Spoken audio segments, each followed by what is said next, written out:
Digapahandi block करपड़ा panchayat विभिन्न कार्यक्रम में शनिवार दिन दिगपहंडी विधायक डॉ सिद्धार्थ महापात्र जोगदी जनापड़ी। विधायक महापात्र प्रथम देखाड़ी छक विश्रामगार शिलान्यास करने बुडुंगपुर आयोजित किशोरी मेला जोगदे ठाकुराणी मंदिर अभिमुखे बाहरी मंदिर परिसर में निर्मित कल्याण मंडप और संलग्न रास्ता को उद्घाटन करते। कार्यक्रम गुड़िक बीडीओ डॉ चित्तरंजन दास, सीडीपीओ पुष्पांजलि शतपथी समेत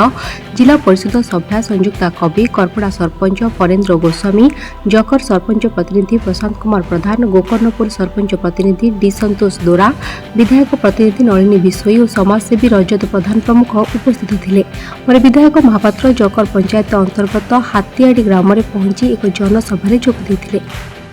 आज विशेष तो करपड़ा पंचायत तेणुक प्रथम आम देखाड़ी गोटे यात्री विश्रामागार जोटा आमर थाए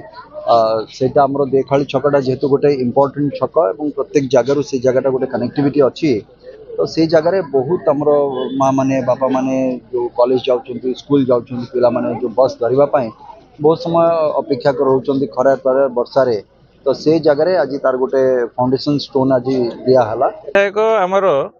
आमर बर्तमान जनरल इलेक्शन है साधारणतः सबुबले सब जगह से पब्लिकली लोकों सागर देखा करने आसती। आउ बर्तमान असेंबली चलती किसी दिन यहाँ बंद थी प्रोग्राम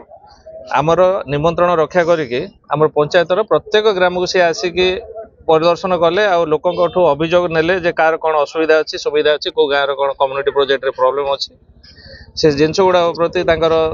सचेतनता नेला पर से माने किमिति कार्यक्रम करेंगे से विषय से आमर आम बहुत माने बर्तमान आम गर्वित जे हाँ ठीक अच्छे आम बहुत दिन पर गोटे भल विधायक आम बर्तमान पाइचु। आमर देखाड़ी गाँव में गोटे बहुत दिन आकांक्षा थिला जे आम रेस्ट साइड गोटे करूँ से लोक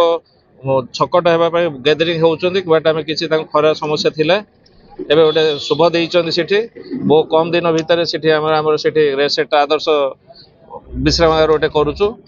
बालजोटर गवर्नमेंट रे गोटे प्रोग्राम रखी आईसीडीएस प्रोग्राम टाक भी सफल भाव में रूपायन होती। चोड़मपुर आमर उद्घाटन कार्यक्रम थिला दि तीनटा आमर